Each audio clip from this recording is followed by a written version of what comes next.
E vamos então à crónica desta semana, connosco o jornalista Paulo Moreira. Vamos abordar um dos assuntos importantes dos últimos meses, mas também muito das últimas 24 horas, exatamente a condenação, o acórdão que foi dado no caso do CEF e do cidadão ucraniano que foi, digamos, que morreu em Portugal às mãos do CEF. Paulo, como é que tu viste toda esta situação? Passamos durante o caso iniciou-se como homicídio, passou para ofensas corporais graves, creio que é assim, e depois termina com esta condenação. Como é que tu viste? Olá, bom dia. Em primeiro lugar, dizer que essa alteração, essa mudança, digamos assim, da acusação tem a ver com o facto, e foi mencionado também na série de julgamento pelo juiz, tem a ver pelo facto de ter sido apurado que não houve a intenção de provocar um homicídio, não houve a intenção de matar. E, portanto, nessa perspectiva, o que está aqui em causa são ofensas corporais físicas, ofensas à integridade física qualificada agravada, ou seja, uma ação que gerou ou que consequenciou a morte de uma pessoa. E, portanto, os dois dos inspectores do CEF foram, como sabem, foram condenados a 9 anos de prisão e um deles a 7 anos. E o juiz teve também a particularidade, durante a leitura do acordo, de dizer que acabaram por, a ação desses agentes, desses inspectores, acabou por tirar a vida, ainda que não diretamente tirar a vida a um cidadão, neste caso era um ucraniano, mas um cidadão, que estava à guarda do CEF, para todos os efeitos, e acabou por estragar a vida aos próprios inspectores. O que está aqui em causa, analisando assim friamente, o que está aqui em causa, não conhecendo nós o funcionamento do CEF, penso que tu não conheces, eu também não conheço. Trabalhei algumas vezes com o CEF durante a minha função de jornalista, mas são em ações do exterior, podemos falar nisso um pouco mais adiante, mas não conhecendo, o que sobressai desta ação é que há aqui um excesso de poder, um uso excessivo da força. Provavelmente o cidadão enfim, tinha reações estranhas e acabou por ser maniatado e amarrado pelas piores condições e com as consequências que são daí e que daí podemos tirar. Portanto, o que está aqui em causa parece-me que é, em primeiro lugar, o CEF, enquanto polícia, vamos separar aqui o CEF administrativo, o CEF que faz o controle das fronteiras e o CEF que depois tem alguma ação semelhante à polícia. Enquanto polícia, o CEF parece-me que, a par de outra força que as pessoas não identificam como polícia, que é a ASAI, também tem funções policiais em determinados momentos, não é? Pode dar voz de prisão, quando está a fazer as ações relacionadas com o consumo e com o comércio, enfim, com a indústria, com a ação que desenvolve no terreno. Quando está a ter ações de polícia, são as mesmas pessoas que fazem a investigação e, portanto, há aqui uma coisa um bocado nebulosa. Nem são polícia, nem são só administrativos, são as duas coisas. E, portanto, penso que o ponto de partida é logo esse. Quer para o CEF, quer para a ASAI, que são forças. A ASAI, por exemplo, estava na altura ao Ministério da Economia, portanto, era uma polícia que estava agregada ao Ministério da Economia. As polícias estão todas no Ministério da Administração Interna, não é? A Polícia Judiciária está no Ministério da Justiça e depois havia a ASAI, estava no Ministério da Economia. Quanto ao CEF, não tenho bem a certeza em que o Ministério que está agregado, mas será da Administração Interna. Também deverão ser alguns, pelo menos. É da Administração Interna. Mas está muito ligado, por exemplo, ao Ministério dos Negócios Estrangeiros. Exatamente. Por causa das relações e das fronteiras e assim. Portanto, neste caso o cidadão ucraniano estava à guarda do Estado português. E foi durante essa guarda do Estado português que tudo isto aconteceu, não é? Mas, para todos os efeitos. Mas agora, eu não conheço as instalações, é só por aquilo que li. Mas agora vamos colocar na posição relacionadas com essa guarda, não é? Com essa guarda do cidadão.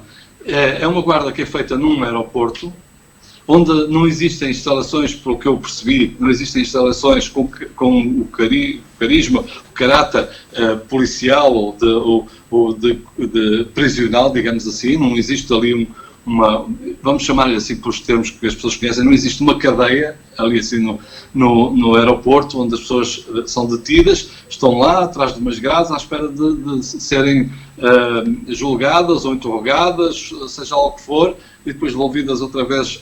Não, acho que pelos vistos são colocadas numa sala, não é? Se as pessoas atentarem contra o bem público, não é? As mesas que lá existirem que devem pertencer ao aeroporto, não é? Estão a incorrer também, já aposto, mesmo estando sob custódia, estão a incorrer num outro crime. Portanto, estão ali numa sala fechados. E pelos vistos, neste caso até, ficaram à guarda dos seguranças, dos securitas que lá estavam, que prestam serviço no aeroporto. Portanto, não parece uma coisa muito séria, não é?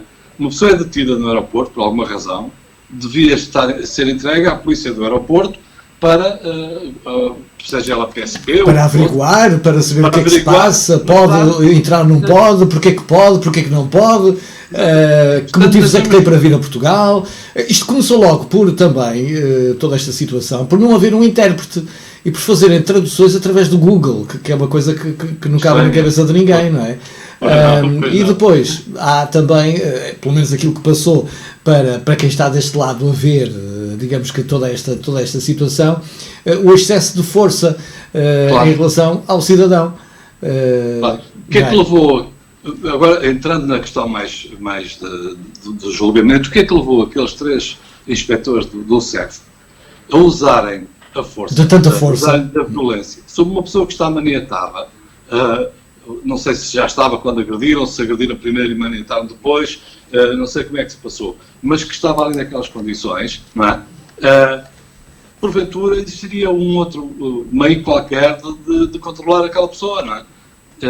Se fosse, como estavam a falar há bocado, se estivesse numa prisão com um quarto, com uma guarda, uma porta fechada, a pessoa ficava ali, não é? E estava na sua cela, estava fechada, estava presa e pronto. Exatamente. Só que não é assim. É uma sala onde está muita gente, algumas pessoas passam lá o mês inteiro. De onde já fugiram? Lembras-te Sim, algumas já fugiram. Fugiram, atravessaram o aeroporto a correr a pé. Exatamente, marroquinos, creio eu. Portanto, é uma situação muito inconsistente, diga-se, em todos os aspectos, não é? Temos aqui, este caso tem que nos dar aqui algumas lições. E temos aqui 3 situações. Primeiro, o uso da força, seja por inspectores do CEF, pela PSP, pela GNR, seja por alguma pessoa que tenha algum poder sobre outra, seja lá como for, o exercício da força para impor um determinado poder é lamentável, não é? Claro. Isso é um aspecto. Outro aspecto tem a ver com se existe uma polícia de fronteira que está nos aeroportos, está nas fronteiras, enfim, tem que haver condições para que essa polícia possa trabalhar. E, portanto, ter pessoas sob custódia, com dignidade, poder servir uma refeição às pessoas que estão detidas enquanto o juiz ou são interrogadas ou não esperam a oportunidade para ser dirigidas a um juiz, seja lá o que for, com dignidade. E depois, essa própria polícia tem que ter no seu próprio contexto também dignidade para o trabalho que faz. E se quiseres que me recorde, por exemplo, uma vez fiz uma operação com o CEF em Braga, já lá vão uns anos largos, não é? Nas casas de prostituição ali em Braga, foram detidas várias mulheres que estavam ilegais em Portugal no exercício dessa profissão.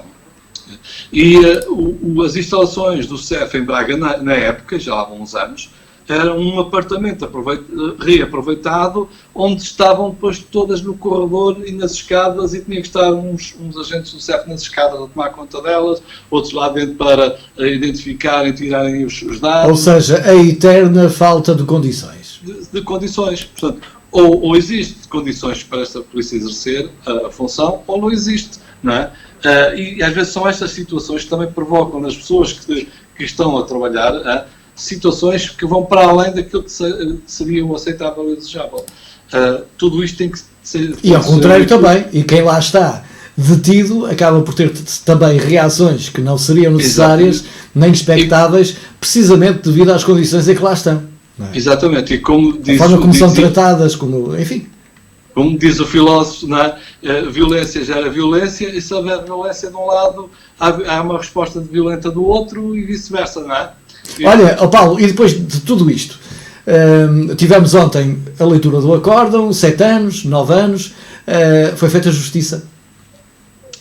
Eu não sei se foi feita justiça ou não, sei que li que, por parte do advogado da família do ucraniano, considera que sim, que foi feita a justiça e que serve de exemplo para outras situações. Porque outra questão que é preciso indagar a partir desta aqui é situações menos públicas, menos gravosas, mas que existem ou poderão existir no CEF ou noutras polícias, sejam elas quais forem, de abusos de poder perante pessoas que estão detidas. E, portanto, isso é preciso ser investigado. No caso do CEF, devia haver aqui uma investigação, uma reciclagem, enfim, uma conversa com aquelas pessoas. Também já se discute a possibilidade do CEF deixar de existir enquanto polícia autónoma, não é? A organização autónoma, e passar para o âmbito da PSP. Ter uma outra estrutura, uma outra forma de funcionar, claro, um outro nome, enfim. A PSP já está nos aeroportos e, portanto, poderá eventualmente também ter a possibilidade de estar nas fronteiras e nos portos marítimos, e pode exercer essa profissão, tendo essa ação, tendo depois dentro da própria estrutura policial pessoas mais vocacionadas para a área da imigração e da entrada e saída do país, do controle de fronteiras, digamos assim, não é? Portanto, exatamente. É isso que se deve extrair, penso eu, desta situação que, enfim, pôs o país paralisado, um país de grandes costumes, como é Portugal, o terceiro mais seguro do mundo. É assim que somos caracterizados lá fora, por outros imigrantes que vêm para cá, porque vêm para Portugal, porque Portugal é um país muito seguro em termos da circulação, nas ruas, enfim. O terceiro país mais seguro do mundo, dizem.